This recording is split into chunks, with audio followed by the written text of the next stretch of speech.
From FX Coins, this is Chris Lewis taking a look at gold and silver. Gold and silver are taking over the headlines at the moment as they continue to rally rather significantly, with special attention paid to silver. That being said, there are a lot of reasons for gold to rally due to geopolitical tensions, a collection of gold by central banks out there to shore up balance sheets, and quite frankly, a lot of fear when it comes to the trade wars and whether or not the global economy is slowing down. Silver, on the other hand, is a little bit different animal in the sense that it runs more on momentum and interest rates and the US dollar. And then you can start to talk about industrial demand for AI or maybe even green technologies. As the AI bubble goes, I suspect that silver and, for that matter, copper go. In this environment, we find ourselves stretched, and therefore we have to look at the charts with a little bit of caution.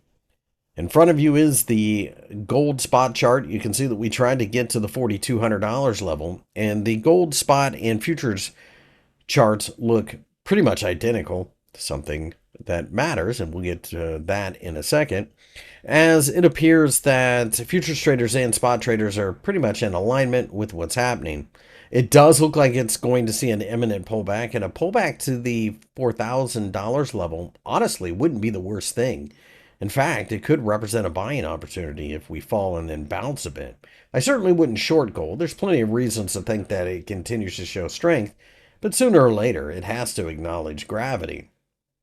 We've been straight up in the air since August 20th or so, and therefore a red candle or two, probably not the worst thing in the world out there, but it should represent a bit of an opportunity. Looking at spot silver, this is a completely different chart. You can see that we rallied a bit and then just cratered. This tells me that we are getting closer to a top than not. That doesn't mean the end of the trend necessarily, but we're getting to the point where on the weekend, I'm hearing people talk about silver who don't trade. That's not good. The last time I can remember that was Bitcoin, right before it topped out at $20,000 and then cratered. Yes, down the road you made money, but nobody wants to hold an asset for 4 years just to get back to break even.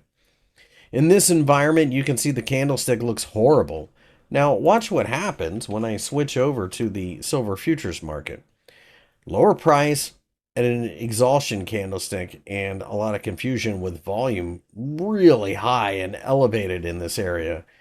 Keep in mind that this is being recorded right as the open cry pits open in the United States. So we've already seen about 70% of the volume from the big, huge volume spike a few sessions ago.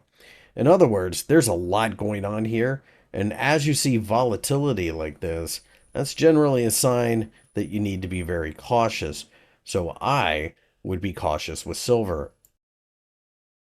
Going back to the spot silver chart,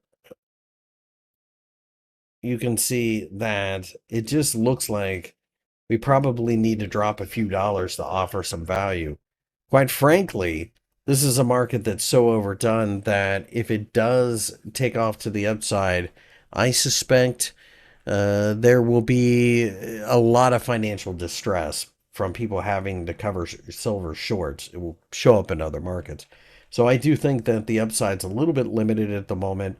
A pullback of a few more dollars would make sense, maybe even as low as $46. Keep in mind that we are at all-time highs, just barely, but we are there.